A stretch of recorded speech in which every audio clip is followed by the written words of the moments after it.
Students ভূগোলের যে এই 5 নম্বরের প্রশ্নগুলো যাচ্ছে বিভৎস বিভৎস ইম্পর্টেন্ট, কিন্তু এটা মাথা রাখবে কিন্তু, ঠিক আছে? সুতরাং ভিডিওটি পুরোপুরি দেখো।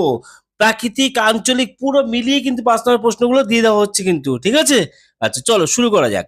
শুরু করার আগে একটা কথা বলছি, আগের বছরের এই যে একটু প্রশ্নের প্যাটার্নটা তো দেখে নি। দেখো এটা 2025 সালের প্রশ্ন কিন্তু, ঠিক আছে?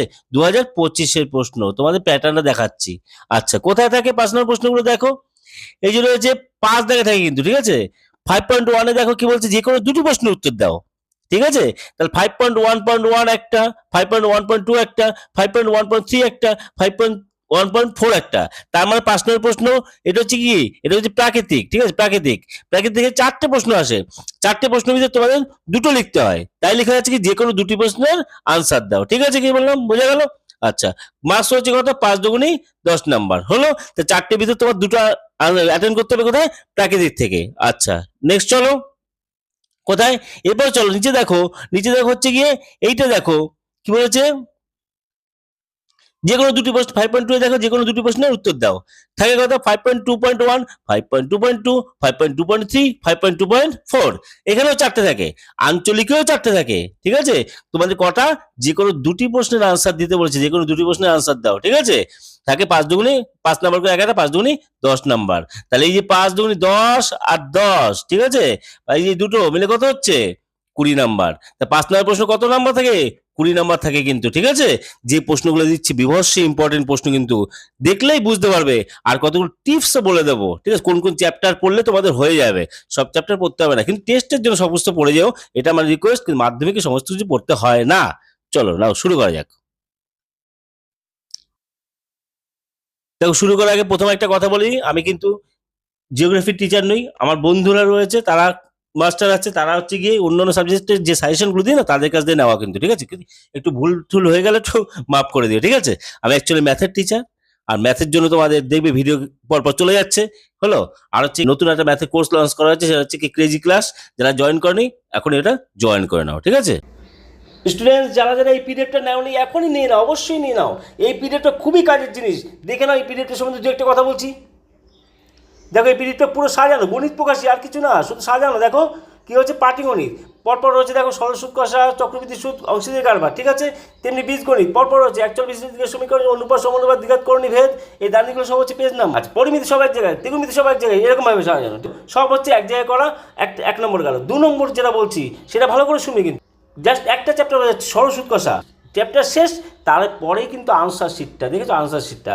তার মানে হচ্ছে কি, বই লাস্টে গিয়ে যে তোমাদের উত্তর দেখে দেখে মিলাতে হতো অঙ্কর, সেটা করতে হবে না, চ্যাপ্টার শেষ। তারপরে কিন্তু আনসার শিটটা রয়েছে, নট সলভ, সমাধান করা না, শিটটা আছে কিন্তু, ঠিক আছে? আর কি আছে আনসার শিটের পরেই রয়েছে, দেখো আনসার শিটের পেজ নাম্বার কত, দেখো 19। আর কি আছে তারপরে কিন্তু বিগত সালের প্রশ্নগুলো রয়েছে পেজ নাম্বার 20-তে, মানে পরপর এরকমই করা। দেখো প্রথম প্রশ্ন দেখো কি আছে, 2025-এ কিন্তু এই প্রশ্নটা চলে এসছে কিন্তু, ঠিক আছে? 2025-এ প্রশ্নটা চলে এসছে। হিমবাহের ক্ষয়কার্যের ফলে সৃষ্ট প্রধান তিনটি ভূমিরূপ চিত্র ও উদাহরণ সহযোগে আলোচনা করো। আচ্ছা তাহলে আমরা এইটা ছাড়া কি কি প্রশ্ন পড়বো দেখো। 1 নম্বর প্রশ্ন কি রয়েছে, নদী অথবা বায়ুর ক্ষয়কার্যের ফলে গঠিত 3টি ভূমিরূপ সম্পর্কে আলোচনা করো, হয়ে গেল। 2 নম্বর প্রশ্ন কিন্তু নদী ও বায়ুর মিলিত কার্যের ফলে, কিন্তু এটা কিন্তু বায়ু নদীর মিলিত কার্য, হ্যাঁ, নদী আর বায়ুর ফলে গঠিত ভূমিরূপগুলি আলোচনা করো। আচ্ছা চিত্র বলুক আর না বলুক কিন্তু ভূগোলে মাস্ট দিতে হয় কিন্তু, এটা মাথা রাখবে কিন্তু, ঠিক আছে? আচ্ছা হিমবাহ জলধারার 3 নম্বর হচ্ছে হিমবাহ জলধারার মিলিত সঞ্চয় কার্যের ফলে গঠিত ভূমিরূপ সম্পর্কে আলোচনা করো। 4 নম্বর হচ্ছে বালিয়াড়ি কাকে বলে, বিভিন্ন প্রকার বালিয়াড়ি শ্রেণীবিভাগ করে আলোচনা করো, হলো। 4টে প্রশ্ন যথেষ্ট। নেক্সট চ্যাপ্টার আসছে কি, বায়ুমণ্ডল। বায়ুমণ্ডল কি আছে দেখো, এই দুটো প্রশ্ন কিন্তু বায়ুমণ্ডলে চলে এসছে কিন্তু আগের বার, ঠিক আছে? এই দুটো প্রশ্ন চলে এসছে কিন্তু, হ্যাঁ। আচ্ছা কে আছে 2025-এ কি আসছে দেখো, ট্রোপোস্ফিয়ার। ট্রোপোস্ফিয়ার বানানটা দেখে নিও, ভুল। ট্রোপোস্ফিয়ার ঠিকঠাক করে নিও, ঠিক আছে? ট্রোপোস্ফিয়ার ও স্ট্র্যাটোস্ফিয়ারের বৈশিষ্ট্যগুলো আলোচনা করো। আচ্ছা 2025-এ কি আসছে, আরেকটা প্রশ্ন কি আসছে, পৃথিবীর নিরক্ষীয় নিম্নচাপ বলয় ও মেরুদেশীয় উচ্চচাপ বলয় সৃষ্টির কারণ কি? আচ্ছা আরেকটা কথা বলে দিচ্ছি, যেটা হচ্ছে কি বায়ুমণ্ডল চ্যাপ্টার থেকে কিন্তু দুটো প্রশ্ন থাকে কিন্তু, ঠিক আছে? বায়ুমণ্ডল চ্যাপ্টার থেকে দুটো প্রশ্ন থাকে। আর হচ্ছে কি তোমার থাকবেই, প্রতিবার থাকবে, ঠিক আছে? থাকে আর কি। আর হচ্ছে কি এই বহির্জাত প্রক্রিয়া থেকে একটা থাকে, হলো। একটা থাকে। আর হচ্ছে কি আর একটা পরের যে চ্যাপ্টার আসবে সেটা হচ্ছে কি তোমার বাড়িমণ্ডল, বাড়িমণ্ডল থেকে একটা একটা থাকবে, ঠিক আছে? এই টোটাল 4টে প্রশ্ন থাকে কিন্তু, হ্যাঁ। তাহলে আমরা সহজ চ্যাপ্টার হচ্ছে যেটা টিপসের কথা বলেছিলাম, সহজ চ্যাপ্টার হচ্ছে বাড়িমণ্ডল আর হচ্ছে প্রথমটা, ঠিক আছে? প্রথম হচ্ছে গিয়ে কি কোনটা, বহির্জাত প্রক্রিয়া, হ্যাঁ। বায়ুমণ্ডল অনেক বড় ভাস চ্যাপ্টার, অনেক বড় চ্যাপ্টার, ঠিক আছে? ওখানে কিন্তু ওখানে দুটো প্রশ্ন থাকে কিন্তু, যে গোটা ভালোভাবে পড়বে ওখানে দুটো প্রশ্ন পেয়ে যাবে কিন্তু, ঠিক আছে? নাও, তাহলে এই দুটো প্রশ্ন, প্রথমটা প্রশ্ন হয়ে গেছে বলা। যে সেকেন্ড প্রশ্ন দেখো, পৃথিবী নিরক্ষীয় নিম্নচাপ বলা হয় ও মেরুদেশীয় উচ্চচাপ বলার সৃষ্টির কারণ কি? হলো, এই দুটো প্রশ্ন হয়ে গেছে। আচ্ছা, মানে 2025 চলে এসে আসছি, চলে এসছে। আচ্ছা, এই দুটো প্রশ্ন বলা হয়ে গেছে, ঠিক আছে? আচ্ছা, 2025 চলে এসছে, এবার আমরা কি পড়বো দেখো। এক নম্বর হচ্ছে বায়ুমণ্ডলের উষ্ণতার তারতম্যের কারণগুলো কি কি।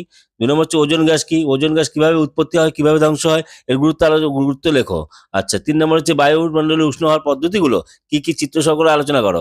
আচ্ছা, চার নম্বর হচ্ছে বিষ্ণু উষ্ণায়ন বলতে কি বোঝো, পৃথিবীব্যাপী বিষ্ণু উষ্ণায়নের গুরুত্বপূর্ণ প্রভাব কি।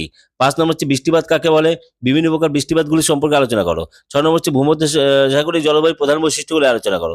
সাত নম্বর হচ্ছে ক্রান্তীয় ঘূর্ণবাত ও নাতিশীতোষ্ণ ঘূর্ণবাত, এদের মধ্যে পার্থক্য লেখো। আট নম্বর হচ্ছে মৌসুমী বায়ু কি, মৌসুমী বায়ুর উৎপত্তির কারণগুলো কি কি, মৌসুমী বায়ুর সঙ্গে জেট বায়ু প্রবাহের সম্পর্ক কি। ন নম্বর প্রশ্ন কি আছে, বায়ুমণ্ডলের চাপের তারতম্যের কারণ চিত্র সহ আলোচনা করো। এই 9টা প্রশ্ন কিন্তু বায়ুমণ্ডল থেকে দিয়ে দিলাম। এবার কি বায়ুমণ্ডল, বায়ুমণ্ডল এগুলো কিন্তু সব কিন্তু চলছে কিন্তু প্রাকৃতিক, হ্যাঁ। বায়ুমণ্ডল 2025 কি এসছে দেখো। 2025 যে প্রশ্ন সেটাও কিন্তু তুলে দিয়েছে এখানে তোমাদের বোঝার সুবিধার্থে, যেটা যে না পড়তে হয়। চিত্রসহ জোয়ার ভাটা সৃষ্টির কারণগুলো ব্যাখ্যা করো। তো জোয়ার ভাটা একেবারে চলে এসছে, এবার বাকিগুলো কি কি পড়বো। আচ্ছা, পরে হচ্ছে সমুদ্র স্রোত সৃষ্টির কারণগুলো কি কি, অথবা সমুদ্র স্রোত সৃষ্টি নিয়ন্ত্রকগুলো কি কি, আলোচনা করো। আচ্ছা, 2 নম্বর হচ্ছে কি, জোয়ার ভাটার প্রভাব সম্পর্কে আলোচনা করো। 3 নম্বর হচ্ছে পৃথিবীব্যাপী সমুদ্র স্রোতের প্রভাবগুলি আলোচনা করো, ঠিক আছে? তার মানে বাড়িমণ্ডল থেকে কটা প্রশ্ন, 3টে প্রশ্ন। এই 3টে প্রশ্ন যদি ভালো করে করে যাও, আর প্রথম চ্যাপ্টারে যে বহির্জাত প্রক্রিয়া থেকে কটা প্রশ্ন দেখে নি একটুখানি। বহির্জাত প্রক্রিয়া থেকে দেখো, বহির্জাত প্রক্রিয়া, হ্যাঁ, এটা থেকে একটা, দুটো, তিনটে, চারটে, 7টা প্রশ্ন বললে দুটো প্রশ্ন পেয়ে যাওয়ার কথা, ঠিক আছে? আর বায়ুমণ্ডলে 9টা প্রশ্ন বললে দুটো প্রশ্ন পেয়ে যাওয়ার কথা। যে যেটা চ্যাপ্টার ভালো লাগে সেটা করো, আমি বলে দিলাম টিপসটা। আচ্ছা, এবার চলো আঞ্চলিক টিপস গুলো বলবো। দেখো, আঞ্চলিক ভূগোল, আঞ্চলিক ভূগোল কি আছে, ভারতের ভূপ্রকৃতি, ঠিক আছে, প্রাকৃতিক ভূগোল। আচ্ছা, 1 নম্বর প্রশ্ন কি বলেছে, ভারতের ভূপ্রকৃতি পূর্ব ও পশ্চিম উপকূলের মধ্যে পার্থক্য লেখো। 2 নম্বর প্রশ্ন কি বলছে, দৈর্ঘ্য বা প্রস্থ বরাবর হিমালয়ের শ্রেণীবিভাগ করো এবং তাদের দুটি ভাগের সংক্ষিপ্ত বর্ণনা দাও। আচ্ছা, এবার আসছে জলসম্পদ। উত্তর ভারত, আচ্ছা, জলসম্পদ কি আছে দেখি প্রশ্নটা। উত্তর ভারত ও দক্ষিণ ভারতের নদ নদীর তুলনামূলক আলোচনা করো। আচ্ছা, এবার আসছি জলবায়ু। জলবায়ু কি কি আছে দেখো। 1 নম্বর হচ্ছে ভারতের জলবায়ু নিয়ন্ত্রণের প্রধান কারণগুলো আলোচনা করো। আচ্ছা, 2 নম্বর হচ্ছে ভারতের জলবায়ুতে মৌসুমী বায়ু প্রভাব আলোচনা করো ও বৈশিষ্ট্য লেখো। 3 নম্বর হচ্ছে ভারতের জলবায়ুর বৈশিষ্ট্যগুলি আলোচনা করো। 3 নম্বর হয়ে গেল, ঠিক আছে? এটা হচ্ছে জলবায়ু থেকে। মৃত্তিকা থেকে কোন প্রশ্ন, দেখো আগেবার মৃত্তিকা থেকে কিন্তু চলে এসছে, কিন্তু মৃত্তিকা থেকে আগেবার চলে এসছে এই প্রশ্ন, ঠিক আছে? 2025 ভারতের কৃষ্ণ মৃত্তিকার প্রধান আঞ্চলিক বন্টন, সৃষ্টি ও বৈশিষ্ট্যগুলি আলোচনা করো। এখান থেকে এবার আর আসার সম্ভাবনা নেই, এখানে লিখে দেওয়া আছে, ঠিক আছে? এই যে এখান থেকে এবার আর আসার সম্ভাবনা নেই, লিখে দিয়ে দিচ্ছি, ঠিক আছে? আচ্ছা, নেক্সট চলো, স্বাভাবিক উদ্ভিদ। স্বাভাবিক উদ্ভিদ কি আছে দেখো, প্রথম প্রশ্ন কি বলেছে। 1 নম্বর হচ্ছে ভারতের স্বাভাবিক উদ্ভিদের বন্টনের উপর জলবায়ু ও প্রভাব আলোচনা করো। 2 নম্বর হচ্ছে ভারতের স্বাভাবিক উদ্ভিদকে কয়টি ভাগে ভাগ করা হোক, কি কি। আচ্ছা, এই যে কোনো দুটি সম্পর্কে আলোচনা করো। 3 নম্বর হচ্ছে অরণ্য সংরক্ষণের উপায়গুলো কি কি এবং বনভূমি সংরক্ষণের প্রয়োজনীয়তা কেন। আচ্ছা, এবার আছে কৃষি। কৃষি কি আছে, 2025 ভারতের গম চাষের অনুকূল প্রাকৃতিক পরিবেশের বর্ণনা দাও। আচ্ছা, এটা কি, ওটা 2025 চলে এসছে, তাই না? 2025 চলে এসছে। এবার এক নম্বর প্রশ্ন কি কি নেবে, ভারতের চা, ধান, কফি, কার্পাস, ইক্ষু। চা, ধান, কফি, কার্পাস, ইক্ষু, ঠিক আছে? মানে সবকটা একটা দেবে কিন্তু, এটা মাথায় রাখো, ঠিক আছে? যে কোনো একটা চাষের অনুকূল পরিবেশ সম্পর্কে আলোচনা করো। এবার হচ্ছে শিল্প। শিল্প কি আছে, মানে ওইটার ভিতরে 5টা প্রশ্ন, 4টে প্রশ্ন আছে, ঠিক আছে? 5টা প্রশ্ন আর কি, চা, ধান, কফি, কার্পাস, ইক্ষু। আচ্ছা, শিল্প আগেবার কি এসছে গো, গম, গম চলে আসছে আগেবার, 2025 গম চলে এসছে, এই যে গম, গম, ঠিক আছে? আচ্ছা, গম বাদে বাকিগুলো আর কি, পরিষ্কার কথা। শিল্প দেখো, 2025 কি এসছে দেখো, ভারতের তথ্য প্রযুক্তি শিল্পের উন্নয়নের কারণগুলো আলোচনা করো। আচ্ছা, 1 নম্বর প্রশ্ন, এবার আমরা কি পড়বো, 2025 ওটা এসছে, আর কি বলবো এটা, পূর্ব ভারতের লৌহ ইস্পাত শিল্পের কেন্দ্রীভবনের 5টি কারণ আলোচনা করো। 2 নম্বর হচ্ছে ভারতের পশ্চিমাঞ্চলের পেট্রো রসায়ন শিল্পের কেন্দ্রীভবনের কারণগুলো কি কি। 3 নম্বর হচ্ছে ইঞ্জিনিয়ারিং শিল্প বলতে কি বোঝো? ভারতের ইঞ্জিনিয়ারিং শিল্প গড়ে ওঠার কারণ কি? 4 নম্বর হচ্ছে পশ্চিম ভারতে কার্পাস বয়ন শিল্পের একদেশী ভবন বা কেন্দ্রীয় ভবনের কারণগুলো আলোচনা করো। আচ্ছা, জনসংখ্যা দিয়ে কি বলবো? 2025 জনসংখ্যা থেকে এসছে। ভারতের নগরায়নের প্রধান 5টি সমস্যা আলোচনা করো। এই প্রশ্ন চলে এসছে। আমরা কি বলবো? 1 নম্বর হচ্ছে ভারতের বিভিন্ন অঞ্চলে জনবন্টনের বা জনঘনত্বের তারতম্যের কারণগুলো আলোচনা করো। আচ্ছা, 2 নম্বর হচ্ছে কি বলছে? ভারতের জনসংখ্যা বৃদ্ধির কারণ কি? হয়ে গেল। আচ্ছা, ভারতের পরিবহন ও যোগাযোগ। এই পরিবহন ও যোগাযোগ, এখান থেকেও 5 নম্বর প্রশ্ন আসে না। এখান থেকে 5 নম্বর প্রশ্ন আসে না। এবার টিপসটা কি? কোনটা কোনটা অ্যাটেন্ড করবে? দেখো, জনসংখ্যা, তারপরে বলো কি আছে? শিল্প। শিল্প আর কৃষি, এই কৃষি আর হচ্ছে শিল্প, এই দুটো ভালো করে পড়ে গেলেই হয়ে যায়। যেহেতু 4টে প্রশ্ন থেকে আমি দেখিয়েছি আগে, ঠিক আছে? প্রাকৃতিক থেকেও 4টে থাকে, তাই না? তা শিল্প আর কৃষি থেকে তো দুটো থাকবেই, প্রতিবারই থাকবে দুটো। তো প্রতিবারই একটা একটা করে দুটো থাকে। কৃষি থেকে একটা, আর হচ্ছে শিল্প থেকেও একটা, আর বাকি সব মিলিয়ে দুটো থাকে, ঠিক আছে? বুঝা গেল কি বললাম? তাহলে কি বলছি?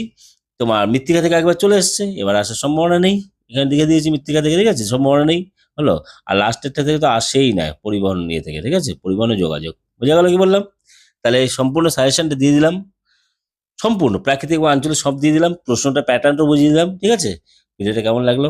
ভালো লাগলো অবশ্যই লাইক শেয়ার করো আর কি। আর চ্যানেলে নতুন আসছো অবশ্যই সাবস্ক্রাইব করো, ঠিক আছে?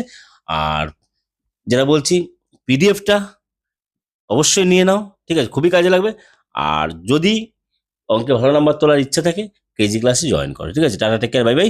দেখা হবে নেক্সট ভিডিওতে। টাটা।